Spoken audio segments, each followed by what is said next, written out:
শ্লোক এক জায়গায় কীর্তন করছি, মানে 24 পরগনায় জানেন প্রচুর ভক্ত জুটেছে, আপনাদের মতো প্রচুর ভক্ত জুটেছে। তো ওই 12 জনের একটা গ্যাং এসেছে। এক বুড়িমা কি করেছে, ওই দুটো দেখছি ওই পাশে তো মাদুর আর ওই আপনার কি বলে ওই হোগলা পাতার মাদুর, আমার ওইদিকে ওই দুটো জিনিস বেশ গেলেই একটা করে হোগলা পাতার মাদুর পেতে দিল, কীর্তন দল এসেছে বসবে, আর ওই শুভেও হোগলা পাতার মাদুর। তো যাই হোক, তো কীর্তন শুরু হয়েছে, কীর্তন হচ্ছে, কীর্তন ঠিক এরকম এই এতটা শুরু করেছি আর কি। এখন আমি একটা খারাপ কথা বলে দিয়েছি। বুড়ি মা এখন 12 জন লোক নিয়ে এসছে, মানে তার লাদনি নাচ জামাই এইসব করে মা আসছে, এসে একটা বেশ ভালো জায়গায় ওই দুটো হোগলা পাতার মাদুরকে পেতে দিয়ে আর বুড়ি মা কি করেছে পা মিলে বসে। আমি চিন্তা করলাম এরা পালাবে, আর অন্তত মাদুর দুটো আছে মানে শেষ পর্যন্ত থাকবে। যারা ব্যাগে বাসে এসছেন তারা তো পালাবেন, সাধু বাবার মাদুর পরে থাকবে। এবারে আমি চিন্তা করলাম যে অন্তত এই 12 জন থাকলেই আমার ঢের। দ্বাদশ গোপাল ছিল তো, তাহলে 12 জন। এখন আমি বলছি ভগবান বলছে মা যে বা করে আমার আশ আমি করি তাহার সর্বনাশ। এই শ্লোকটি বলেছি, বলছি যে বা করে আমার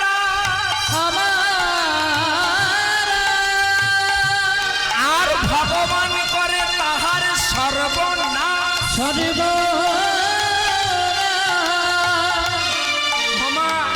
যেমনি বলেছি ওই সামনে বসছিল বুড়ি বলছে এই নাতনি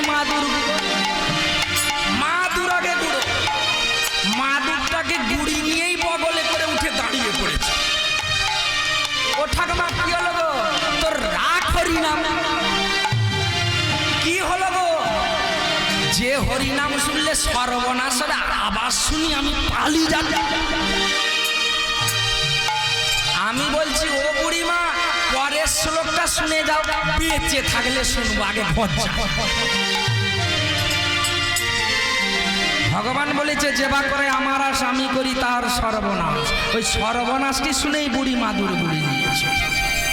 বলছে যে নাম শুনলে সর্বনাশ হবে, আর সেই নাম শুনতে এসছি। আমি বলি ও ঠাকুমা অন্তত আমি চিন্তা করেছিলাম আপনার 12 জনের গ্যাংটা থাকবে। পরেরটা শুনুন, বলছে যদি সর্বনাশী হবে তোর হরিনাম শুনে তো এইখানে বসে থাকবো, কেন ঘরে বসে থাকবো। তারপরে কি বললো মা, যদি থাকে তাহার পাশে ভগবান হয় তার দাসের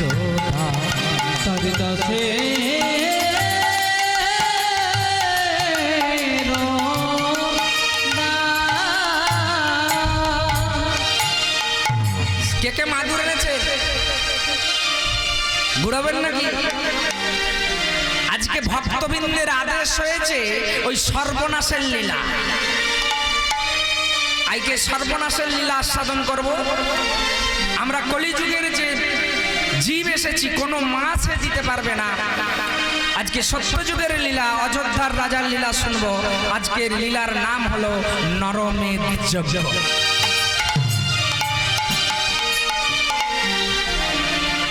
আমার সর্বনাশের লীলা না, কারো ছেলেকে পুরোতে বললে দিবে, কালকে যদি বলে কার্ড নেই দুটো ছেলে নিয়ে আসবি তো রান্না করবো, দেবে?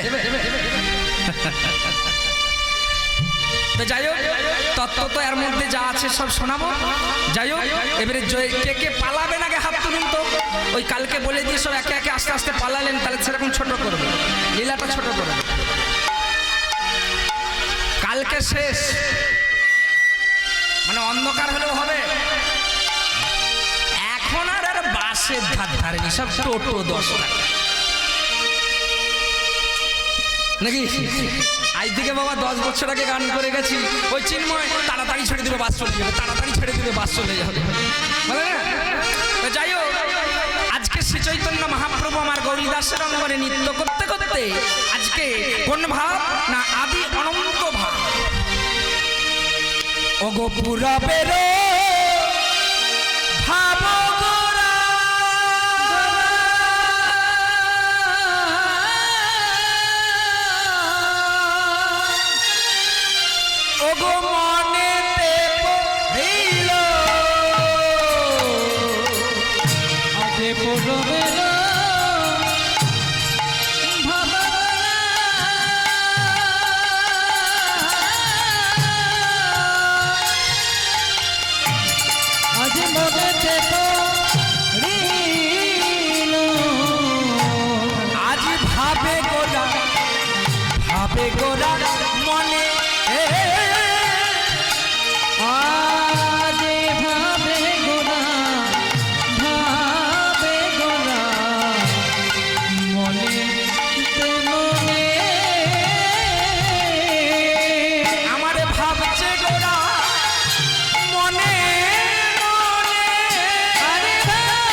এই লীলা আস্বাদন করতে গেলে কিছু কিছু লীলা আছে মান মাথু রাস নরমের যোগ্য, মন স্থির করে শুনতে হবে। কতগুলো লীলা আছে। লীলা পুরুষোত্তম শ্রীকৃষ্ণ ভগবান তিনি অনেক লীলা করেছেন, কিন্তু লীলার মধ্যে কিছু কিছু এমন লীলা আছে সেইগুলো লীলা, আর বাকিগুলো কিন্তু হচ্ছে জীবনী। যেমন অনেকে ধরা সতী করছে, সেটা আমার গল্প জীবনী। তোকে নিয়ে এসে কালকেও আমার লস হয়েছে আর আজকেও আমার লস, এখন থেকে পর পড়তে আরম্ভ করেছে। তাই কালকে রাত্রেবেলা গিন্নি বলছে তাহলে বেটাকে পাঠালেই লাভ আছে, তোমার তো কিছুই না।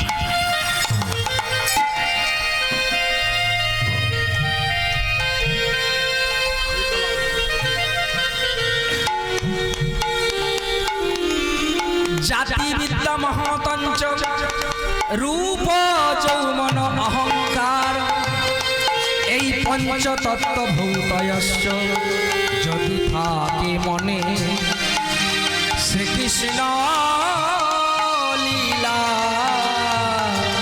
লীলাময় নাহি জাতি মনে।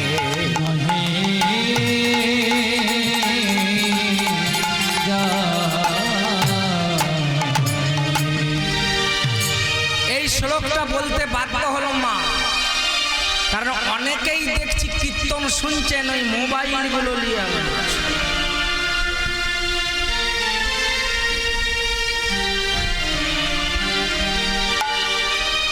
সংসারে তো মোবাইল আছে, নেই? কালকে কীর্তন করে গেছি, যে বলছে 24 পরগনা থেকে ওই ভাইটা এসছে, বলছে জানো না এই 3 দিন পোস্ত আনতে, বলছি কি খাবে, নিরামিষ খাবে? আমি বলছি সাদা তিল করে দাও না, তাও ছাড়া না। আমাকে এত কীর্তন করে জান করো, আমাকে নেড়া দৌড়লে দিয়ে পোস্ত কিনে আনতে। মোবাইল একবার খারাপ হলে বুঝতে পারছেন কি, কোনো দোকানই বন্ধ আগাতে পারবে না। আমার জাতি বিদ্যা মহাতঞ্চ রূপ অর্থ অহংকার পঞ্চভূত পঞ্চক্রিয়া যেবা থাকে শরীরে, নাহি হয় কৃষ্ণ প্রেম। কৃষ্ণ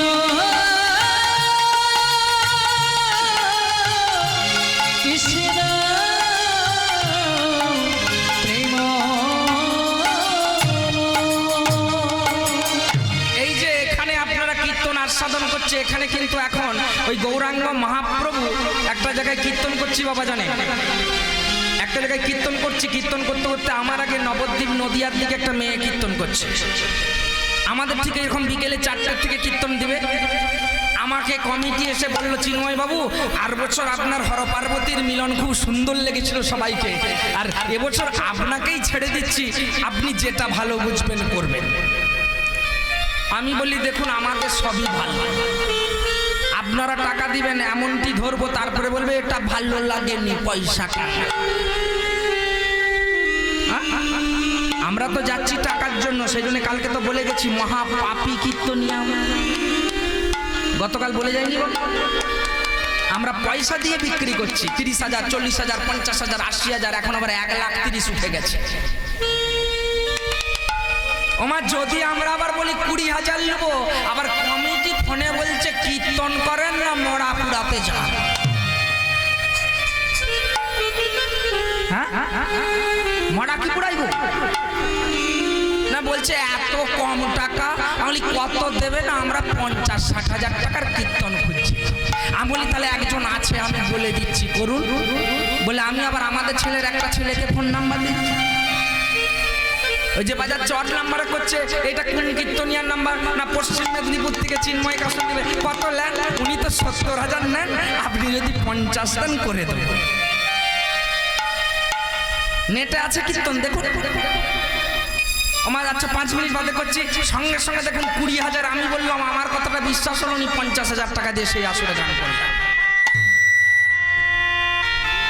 এখন শুধু টাকার দর চলছে মা, হরি নামের দর।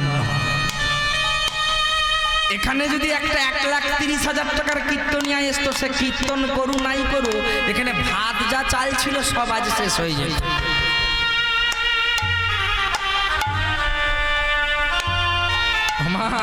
তাই আমরা নবদ্বীপ নদিয়া থেকে আমাদের ফোন আসে মা, আমাদের কীর্তন কমিটির একটা অ্যাসোসিয়েশন আছে, সেখান থেকে ফোন আসে কিছুদিনের মধ্যেই আমাদের বেঁধে দেওয়া হবে, এই টাকার মধ্যে কীর্তন করতে হবে, যদি পারেন আসুন, না হলে। আর যে কমিটিরা বেশি টাকা দিয়ে কীর্তন করাবে তাদের আবার প্রশাসনিক কোনো ব্যবস্থা নেই। কারণ ধরুন আপনি একটা গরিব লোক, চিন্ময়কে একবার নিয়ে যাবেন বলছেন, চিন্ময় যদি 50,000 বলে বৌড়াশোলে কীর্তন করতে আসবো, আপনারা পারবেন? তাহলে কি চিন্ময়ের বদনে হরিনাম সৎসাধন আপনারা করবেন না? আপনারা সজাগ হলেই হবে। আপনারা হেলা সাপ ধরা সাপ ধরুন, গোগরা ধরতে যাবেন না। যদি একবার ধরা লেজটা পিছে গোগরার উপরে হয়ে যাবে, আর গোগরা এসে 2-4 কি করবে, রাগরাগিনী করে দিয়ে চলে গেল। ক্যামেরা চলছে, নাম বলছি নি, কিছুদিন আগে পাশাপাশি বড় কীর্তনিয়া এসেছিল, 10 থেকে 15,000 ভক্ত জুটেছিল, সব হো করে ঘরের সামনের দিকে গাড়ি ঘুরে চলে যাচ্ছে টোটোই করে, বলে বলে দু বেকার ঘরে ঘুমালে ভালো।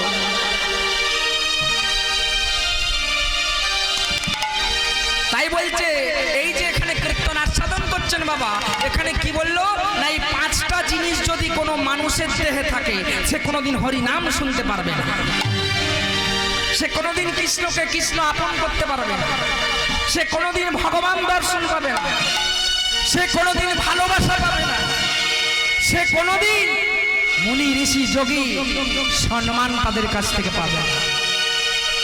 সেই 5টা জিনিস কি? জাতির অহংকার। আমার এখানে কীর্তন শুনতে এসেছেন, বাগদি মুচি হাড়ি সবাই আছে, কেউ সবাই ঠেকাঠেকি করে দেখুন গান শুনছেন, এখানে কোনো জাতি বিচার হচ্ছে?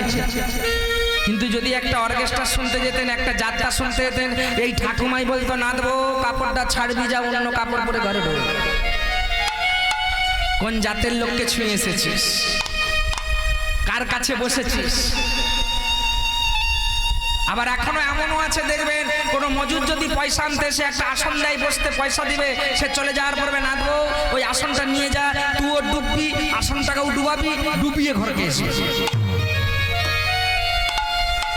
বাবা ভক্ত মুচি রুইদাস ছিল, তার কাছে ভগবান গেল, সে যে মুচি সব সময় গন্ধ চামড়া নিয়ে জুতো বানাচ্ছে, কিন্তু ভগবান যে তাকেও যে তার কাছে চরণ দিয়েছে, চরণ দিয়েছে। তাই মা সমস্ত ভক্তদের কাছে করজোড়ে অনুরোধ, জাতির অহংকার করবেন না। পাখির দুবার জন্ম দিজ, ব্রাহ্মণের দুবার জন্ম দিজ, পাখি ডিম হয়েছে তারপরে পাখি হয়েছে বাবা দুবার। ব্রাহ্মণ আমাদের মতো গর্ভ থেকে পইতে নিয়ে বেড়ায়নি, আমাদের মতো শূদ্র বেরিয়েছে, তাকে দ্বিজ করা হয়েছে। তাই জাতির বিদ্যা করবেন না। আর কি রূপ, জায়গায় যাই দেখি সাদা সাদা সব কি মাখে, আর ওই টিউব লাইটের সামনে বসে নিজেরাই দেখছে।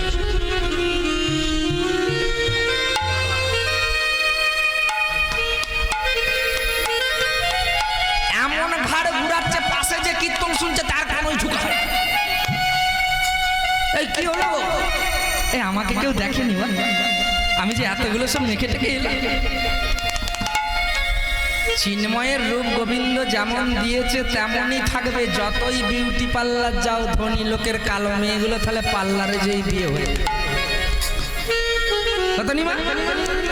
এখনো অর্থ আছে, ধন আছে, এক এক ব্যক্তি মেয়ের বিয়ে দিতে পারেনি, গায়ের রং কালো, তাহলে সব তো লেপে দিয়ে দিত।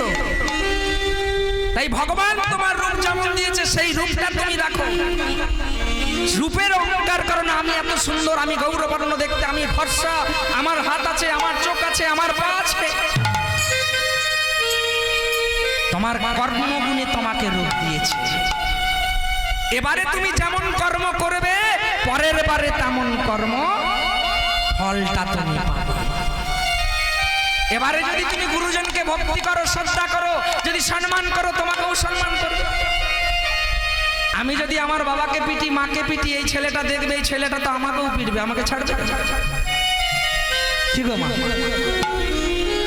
ও তো দেখবে বাবা যখন দাদুকে পিটেছে, আমিও বাবাকে পিটবো। এখানে ভাগ হয়েছে নাকি? দুই ভাগ, মানে দুটো করে হাঁড়ি হয়েছে নাকি মা বাবাদের? পুরুলিয়া ডিস্ট্রিক্টে গান করতে গেছি, এক ঘরে থাকতে দিয়েছে 6টা উনা। আমি এদেরকে বলি, এদের কত লোক রে, 6টা উনা? তাহলে এখানেই কি রান্না হবে নাকি?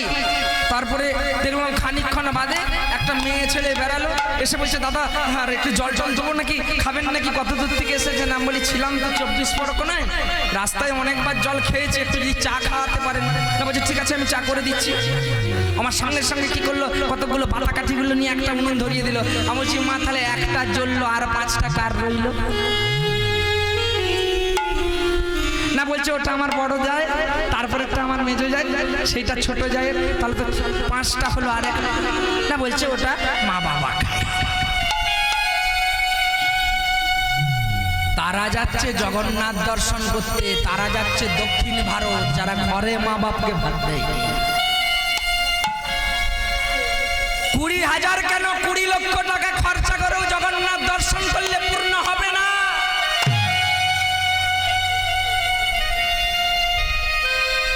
আমি কীর্তন করতে বেরোবো, আমার মা বাবা 3 ভাই, আমাদের 3 ভাইয়ের ভাগ পালা হয়েছে। আমি বললাম আমার কাছে সব দিন খাও, বললো না, ওই ছেলেরাও গন্ডগোল করবে। আমার স্ত্রীকে এসে বললো, বাবা তুই কোথায় যাবি? আমি বললাম আজকে যাবো দক্ষিণ 24 পরগনা, 10 দিন বাদে ফিরবো। আমি রান্না করেছি, মা খেয়ে নিয়েছি, খাওয়া দাওয়া হয়ে গেছে বাবা। বলছে, বাবা খেয়েছি? হ্যাঁ খেয়েছি। তাহলে আবার 10-12 দিন ভালোভাবে থাকবি, ভালোভাবে গান বাজনা করবি, মানুষকে ভালোভাবে বুঝাবি, ঠিক আছে? ও বৌমা, বৌমা আমি পয়লা যাবো, মা পয়লা ফাল্গুন আছে। আমার স্ত্রীকে বলছে আমার সামনে, বৌমা তাহলে আমার চিনুর জন্য, চিন্ময় নাম চিনু বলে ডাকে মা, চিনুর জন্য ভাত রেঁধেছো, আমাকে দুটি দিয়ে দাও না। আমি দাঁড়িয়ে আছি, আমার স্ত্রী কি বললো জানো? বলছে, জানেন না আজকে পয়লা কাত মা ফাল্গুন, আই থেকে ছোট বৌমার পালা।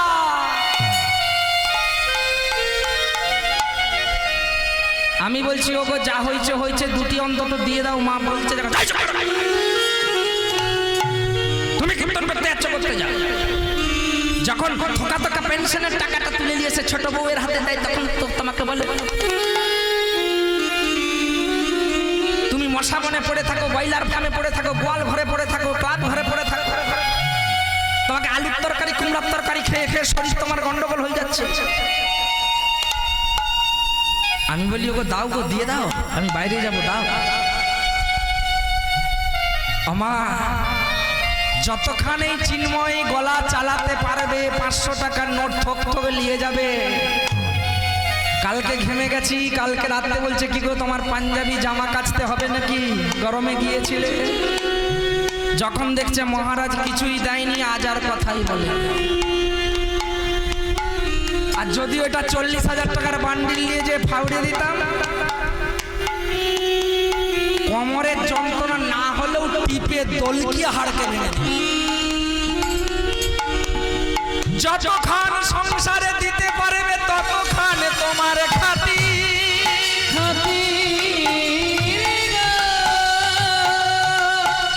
আর যখন দেওয়া হবে না তোমার কাছে কেহ আর তাকাবে না।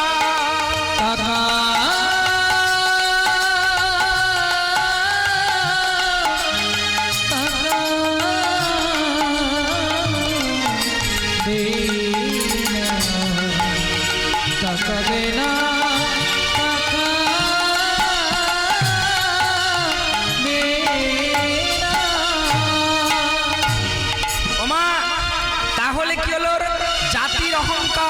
রূপের অহংকার আর এই অর্থের অহংকার। এত টাকা ইনকাম করছি কিন্তু পয়লা ফাল্গুন মাকে দুটি ভাত দিতে পারলাম মা, তাহলে এই অহংকার থাকছে না। এরপর কি হলো? জাতি বিদ্যা। এই যে মোবাইলগুলো টিপছেন কোনো দরকারই টিপছেন। হয়তো কারো ছেলে আমেরিকায় আছে, কেউ বাড়ি থেকে ফোন করছে, মা গিয়েছো কিনা, পৌঁছাতে পেরেছো কিনা বাবা। কিন্তু সংসারে ঢুকে গেলে যে মোবাইল আছে মা, এই হরি মোবাইল আর পাওয়া যাবে না। তাই যতক্ষণ থাকবো মোবাইলটা টিপা বন্ধ করে যদি একটু কর্ণে হরিনাম আস্বাদন করি, সেটাই আমরা মুক্তি পাব, তাই না? তাই জাতি বিদ্যা অহংকার, বিদ্যার অহংকার কি? আমি মোবাইলটা এত বড় কিনেছি, আমি দেখাচ্ছি যে আমি টিপতে পারি কিনা, সরাতে পারি কিনা। আমি তো কীর্তন শুনতে এসিনি, আমি 30,000 টাকার মোবাইল কিনেছি দেখাতে এসেছি। বাবা লক্ষ লক্ষ কোটি কোটি টাকা ইনকাম করবেন, আজকে যখন আমি চলে যাব আমাকে যেতেই হবে। জীবন যখন ভগবান দিয়েছে প্রত্যেককে, সেদিন বলবে না যে এত রাত্রি জেগে কীর্তন করেছে, এতগুলো হাতে সোনার আংটি আছে, গলায় সোনার চেন আছে, বলবে আগে সব খুলে নিবি। তবু বলবে না মা, যেগুলো 12 মাস তিনি পরে থাকতো, কত আদরের জিনিস, শখের জিনিস, অন্তত আগুনের মধ্যে এইগুলোকে দিয়ে দিই। কিসের সংসার? সংসার কালকে বলে গিয়েছিলাম, সং সাজতে হবে, যেমন সাজবে তেমন সাজা পাবে। দই খেয়েছেন? দই ঠাকুমারা খেয়েছে, বাকি এইসব বৌদি টৌদিরা দই খাইনি। এখন ঘরের দই আর কারণ নাই, এখন সব দোকানের দই, চিনি দিয়ে, আমুল দুধ। এক ফোঁটা তেঁতুল বেশি পড়ে গেলে সে দই আর মুখে নেওয়া যাবে। তাহলে যে জিনিস বস্তুর মুখে নেওয়া যাবে না, সেটা দইয়ে যেটা তেঁতুল দিচ্ছে মায়েরা, ওটা গোদা বাংলায় কি বলেন? সাজা। তাহলে যেমন সাজা দিয়েছেন, পরের দিনে দুধের ফল তেমন পাবে। একটু বেশি তেঁতুল পড়ে গেলে বেশি টক হবে, একটু কম পড়ে গেলে খাওয়া যাবে। তাই সেরকম এই সংসারের সাজা ওই তেঁতুলের মতো ভাব করুন। সংসার ছেড়ে হরিনাম করতে বলি না, সংসার ছেড়ে সন্ন্যাসী হতে বলি না, সংসার ছেড়ে কীর্তন শুনতে আসতে বললি না। সংসার থাকবে, কিন্তু সংসারে এই যে আজকে বাচ্চা ছেলেটাকে 4 বছর থেকে খোল বাজাতে শিখছে, আজকে স্কুল টিউশন সব বন্ধ, কাল রবিবার গেছে স্কুল বন্ধ, টিউশন বন্ধ। বাবা যা। আরেকটা কথা বলি, একটু আগে যার কথা বলছিলাম ভাত দেয় না, সে যদি মা এই কলিযুগে ভালো না হতো, তাহলে আমরা তো এখন ঘরে আছি। আমরা মাঘ মাসে সরস্বতী পুজোর দিকে যে বেরোবো, একবারে ঘর ঢুকবো আষাঢ় মাসের রথ। আজকে সে যদি ভালো না হয়, আমরা কীর্তন করতে যেতে পারবো না। এটা জীব শিক্ষার জন্য মুখরোচক বললাম আপনাদেরকে। বলছে শাস্ত্রে কি বলছে? পিতার দক্ষিণী চরণ পরশে হয় সর্বতী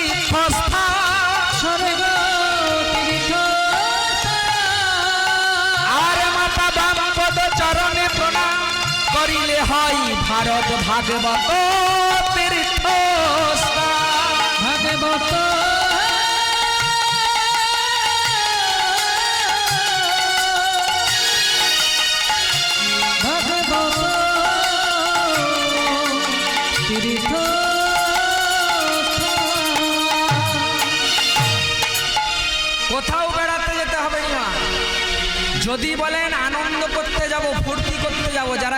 ভারত, উত্তর ভারত, এই যে সব যায়, প্রত্যেক মন্দিরগুলো দেখা, এখানে অনেক মায়েরা অনেক বাবারা আছে, সব মন্দিরগুলোর নাম বলতে পারবে?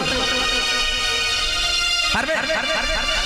তাহলে টাকা দিয়ে গাগতর খরচা করে বাসে রাত জেগে যে গেলাম, সব মন্দির মসজিদগুলো মনে যদি না রাখতে পারলাম, কি তীর্থ করলাম? কি তীর্থ করলাম? বলছে পিতার দক্ষিণ চরণে পরশে হয় সর্বতীর্থস্থান। পিতাকে দক্ষিণ দিকে ডান দিকের পাটা ছুঁয়ে যদি প্রতিদিন প্রণাম করা যায়, সর্বতীর্থস্থান হয়ে যায়, কোথাও যাওয়ার দরকার নেই। আর এখন কি হয়, যদি শ্বশুর এসছে তাড়াতাড়ি চেয়ার দিতে যাব, বুড়ো বাপটা বসে আছে, দিল, বুঝতে পেরেছেন কি হলো? ওই তাড়াতাড়ি যেতে যেতে আবার ঘুরে তাকে বলছি, দেখতে পাওনি রাস্তাটা ঘিরে বসে আছো? প্রণাম তো দূরের কথা, আর শ্বশুরকে যদি একটা লাত বেজে যায় তখন 10টা গর্পণে প্রণাম করতে হয়। কেন করতে হয়? আমার স্ত্রীর জন্য। বাবাকে লাত বেজে কেন তুমি প্রণাম করলে? আর মাতার যদি বাম চরণ পরশ করা যায়, ভাগবতে যা আছে সেই আস্বাদন না শুনলে সব তীর্থের ফল পূর্ণ পাওয়া যায়। আমার সবারই বাড়িতে এখন ভাগবত নাই। আগে গোটা দেশের ভিতরে দুটো ঘরে পাঁজি থাকতো। কবে মহালয়া কবে একাদশী জানতে যেতে হতো, দাদুরা বসে বসে চশমা নিয়ে দেখতো, দাঁড়া বলছি। এখন পাঁজিটা ঘরে ঘরে আছে না? কারণ কেন না, পাঁজিটা রাখতে হয় কবে কোথায় বেড়াতে যাব, তারিখ দেখাচ্ছে।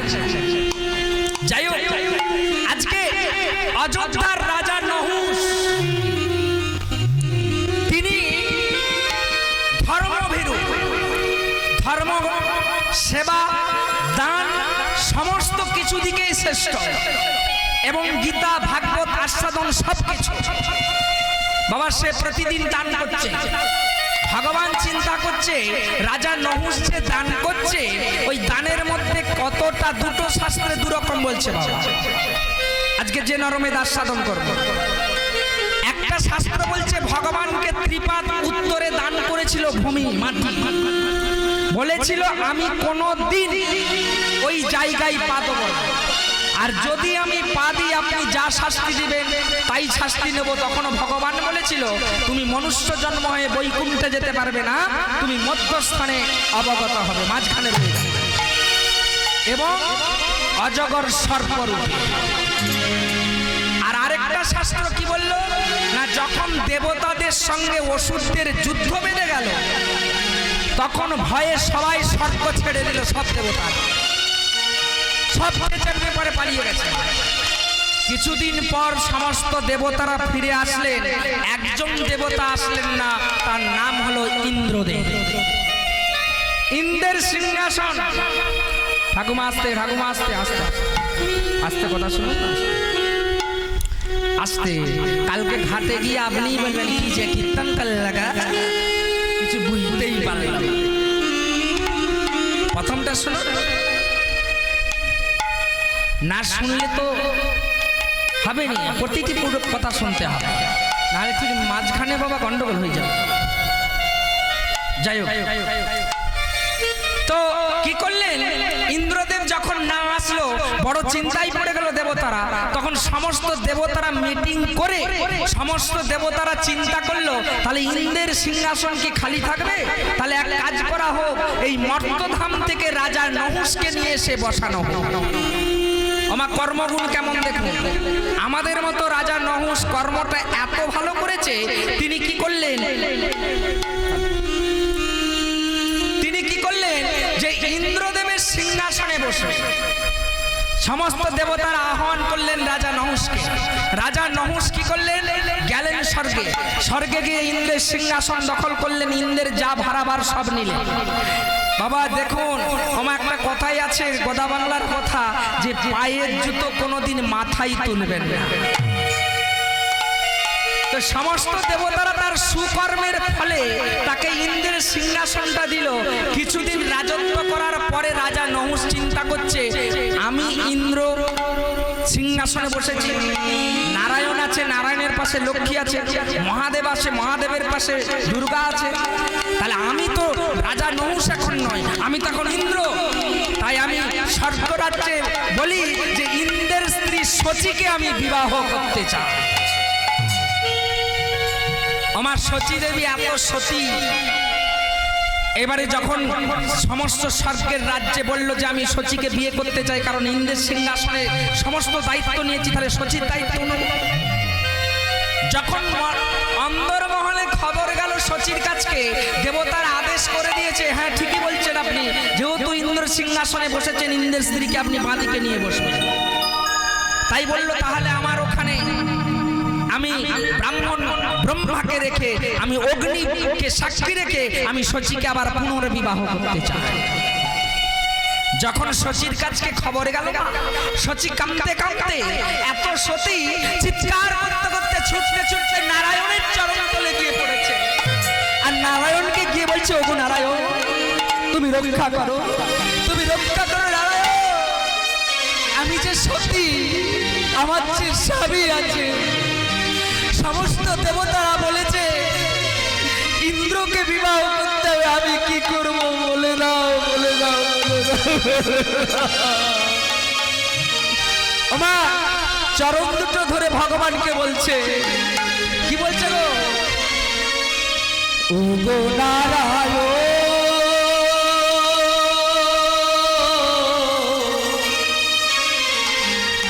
বিপদ ভঞ্জন মধুসূদন,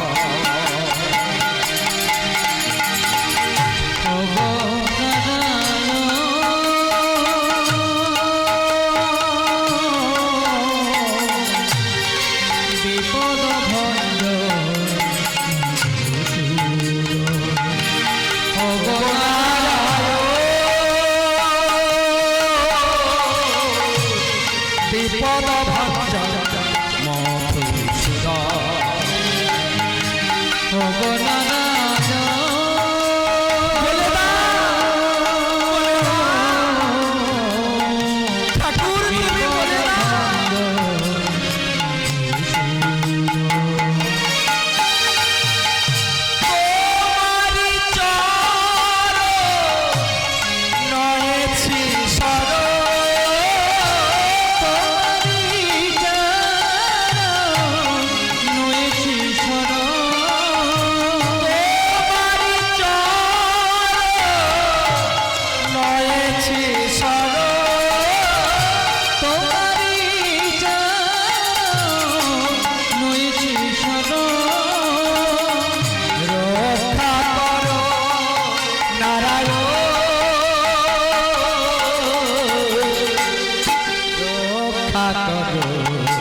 শচী আছাড় খেয়ে পড়ল কাঁদতে কাঁদতে ভগবানের চরণ।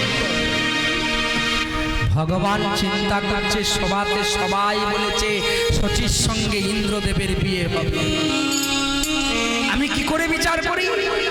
তাই শচীকে বলল, মা তুমি এক কাজ করো, আমাদের দেবতাদের গুরুদেব বৃহস্পতি, তুমি গুরুদেবের শরণাপন্ন। আমার কেমন ভগবান উপদেশ দিচ্ছে দেখো, যে প্রকৃত গুরু হবে সে সৎ পথে নিয়ে যাবে। আর এখন করে গুরু দেখছে আপনার যদি চারতলা হয় 1000 টাকা দক্ষিণা পাবো, তাহলে দীক্ষা দেবো।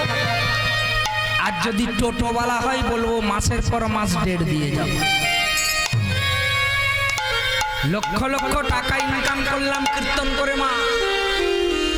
আমার গুরুদেব শুনতে আসেনি, আপনাদের কাছে গান শুনিয়ে গেছেন।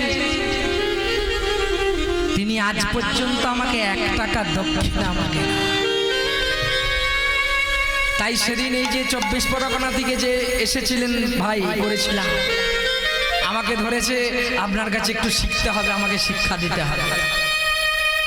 বাবা বলেছিল যে যা জানতে চাইবে, যে যা শিখতে চাইবে শিখাবি। চিন্ময় চিন্ময়ই থাকবে, তোর গুরু গুরুই থাকবে। আর এখন যদি কোনো বড় কীর্তনিয়াকে বলেন এই প্রশ্নটা ফোন করে, আমি কীর্তনিয়া বলছি কি হবে, অমুক দিনে আমি বাড়িতে থাকবো, আসবে আমার সঙ্গে কথা বললে 2000 টাকা লাগবে। বাবা তারা কি গুরুদেব হতে পারবে? হবে না। তাই সচি ছুটতে ছুটতে বৃহস্পতির কাছে গেলেন, গুরুদেবের কাছে। গুরুদেব, ও গো গুরুদেব, ও গো দয়া,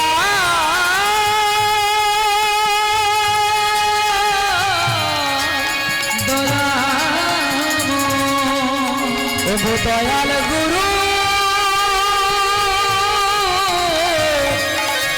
একবার করুণা তুমি একবার দয়া করে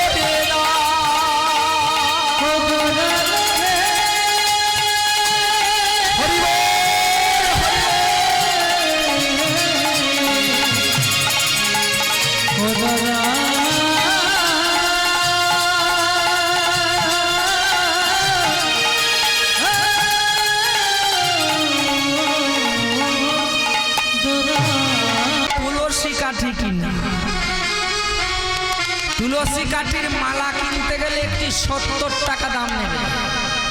আর আরেকটি যদি ওই কৃষ্ণ দুঃখীর বদলে অন্য দুঃখী কিনে নেন 20 টাকায় হয়ে যাবে। সেটি বেকার হবে, কিছুই বললে কাজ হবে না। আমা তাই আজকে কি করলেন? কোথায় ছিলাম ভুলে গেছি, বলুন দেখি। ভুলে গেছি। মায়েরা এখানে কীর্তন শুনছে দেখি। হ্যাঁ হ্যাঁ মায়েরা যে সামনে শুনছে গো, আমি বলি মনে করিয়ে দিল আমাকে। এই বাবা বলছে দেখুন এখানে কি বলছে, কোথায় ছিলাম? কুলগুরু বশিষ্ঠ বিধান দিচ্ছে যজাতিকে। বললো 80 লক্ষ মণি চাই, 42 জন যজ্ঞশালা, প্রত্যেককে সোনার অঙ্গুরি। লাস্ট শেষকালে কি বললো? 8ম বছর বয়স, 8ম গর্ভের সন্তান কৃষ্ণ বর্ণ হওয়া চাই এবং হরি নাম বদনে বলা। চিন্তা করতে করতে যখনই বলেছে, রাজা যজাতি চিৎকার করে বলছে না,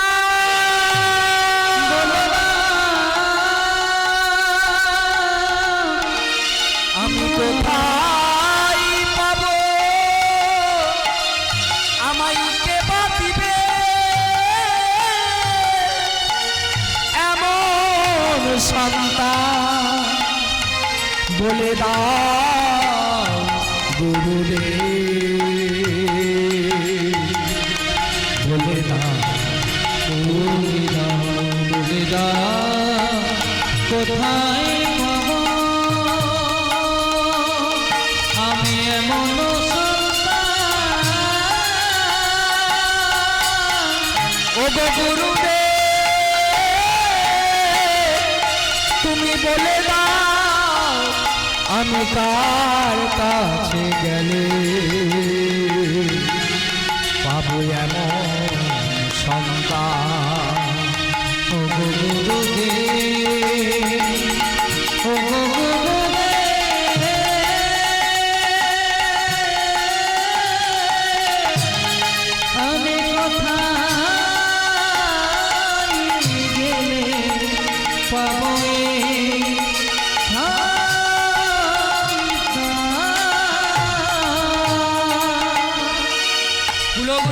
কৃষ্ণদেব বললেন, শোনো রাজা, যজাতি তোমার অনেক ধন দৌলত, মণি মুক্তা হীরা জহরত, অনেক সম্পত্তি আছে। বলছে দারিদ্রকে যদি ধন দেওয়া হয়,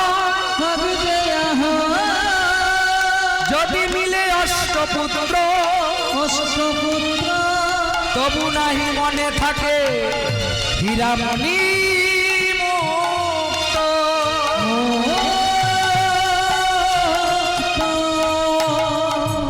বলছে হিরে মণি মুক্তা জহরত তোমার অর্ধেক সম্পত্তি দলিল করে তুমি রথ পাঠিয়ে দাও, চতুর্দিকে ঘুরতে ঘুরতে যদি মিলে যারা অতি দরিদ্র তারা হয়তো ওই মণিমুক্ত দিয়ে একটা পুত্র দিতে পারে। তাই রাজ্যে ফিরে এসে আর সুমন্ত সারথীকে বলল, সুমন্ত তুমি রথের দরজা খুলে দাও, মণিমুক্ত হিরে জহরত সমস্ত ভর্তি করে নাও, আর ভর্তি করে নিয়ে আর তুমি চলে যাও। আমা আই তাই সুমন্ত সারথী চলেছে, তাই পদকর্তা পদ লিখছে কিভাবে গো, ওগো ঘর ঘর শব্দ করি রথ চলিল, আরে ধর ধর শব্দ করি রথ চলিল, শব্দ করি রথ চলিল, আরে কৃষ্ণ বর্ণ পুত্র চাইব বীজ হতে বড়, হরে কৃষ্ণ বর্ণ শব্দ চাইব কৃষ্ণ বর্ণ চাই, বলে কৃষ্ণ বর্ণ পুত্র চাইব, হরে কৃষ্ণ বর্ণ পুত্র চাইব, আজ হরি হরি বদনে বলি কৃষ্ণ বর্ণ পুত্র চাইব। ওমা রথ একেবারে পূর্ব উত্তর সীমান্ত হয়ে ভারতবর্ষে পূর্ব দিকে উত্তর সীমান্তে দেখতে পেলে ৮০ লক্ষ মুনি ধ্যান করছে, কেউ ধ্যানে বসে যোগে বসে, কেউ ভগবানকে ডাকছে, এবং তাদেরকে এবং সুমন্ত সারথী শঙ্খধ্বনি করে নিমন্ত্রণ জানালেন। শঙ্খধ্বনি করে বললেন, শোনো শোনো মুনিগণ, মুনিগণ,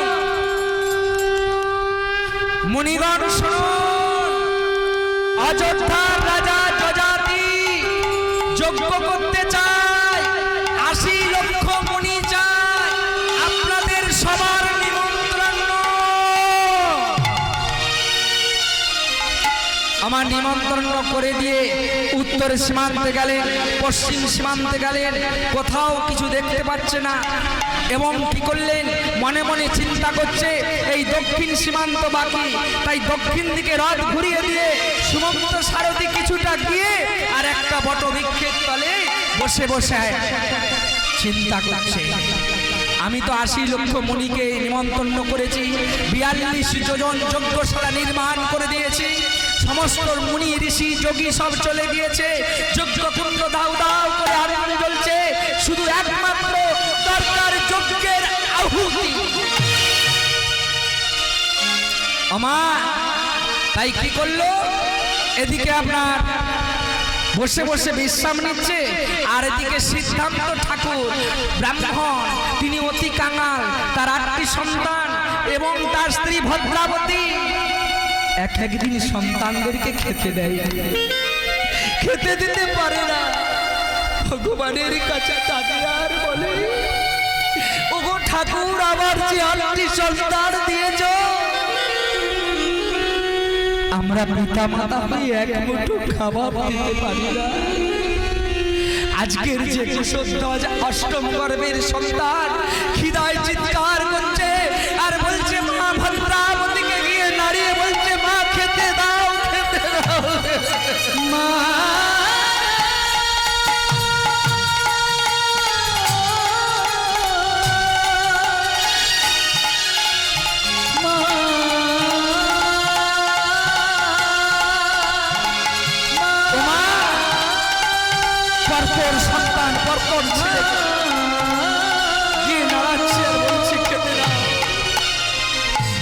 সিদ্ধান্ত ঠাকুর বলছে, ভদ্রাবতী বাড়িতে কিছু নেই জানি, তুমি একটু অপেক্ষা করো ছেলেদেরকে নিয়ে, আমি একটু দেখি ওইদিকে কোথাও ভিক্ষা পাওয়া যায় কিনা। তাই মা চলেছে ভিক্ষা করতে, আর এইভাবে বলতে বলতে চলে যাচ্ছে। আমায় ভিক্ষা দাও গো, আমায় ভিক্ষা দাও গো, আমায় ভিক্ষা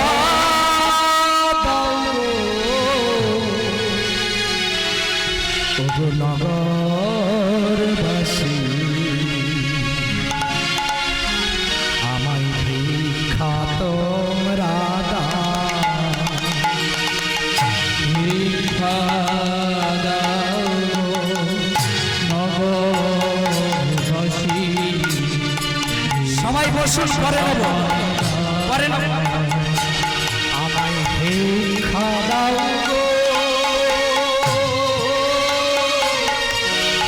নগরবাসী,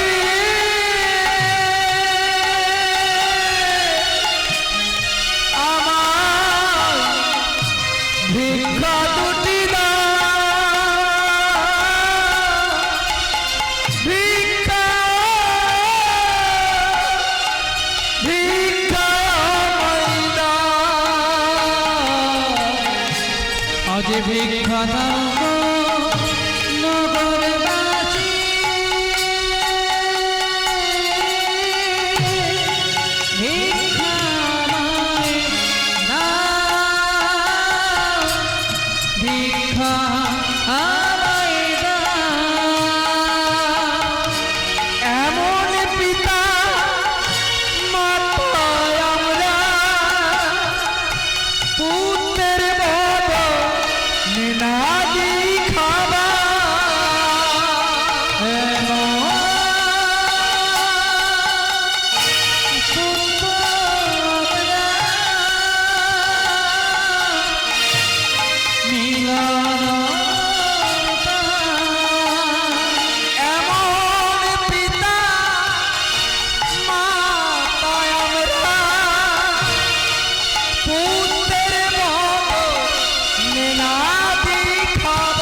ভিক্ষা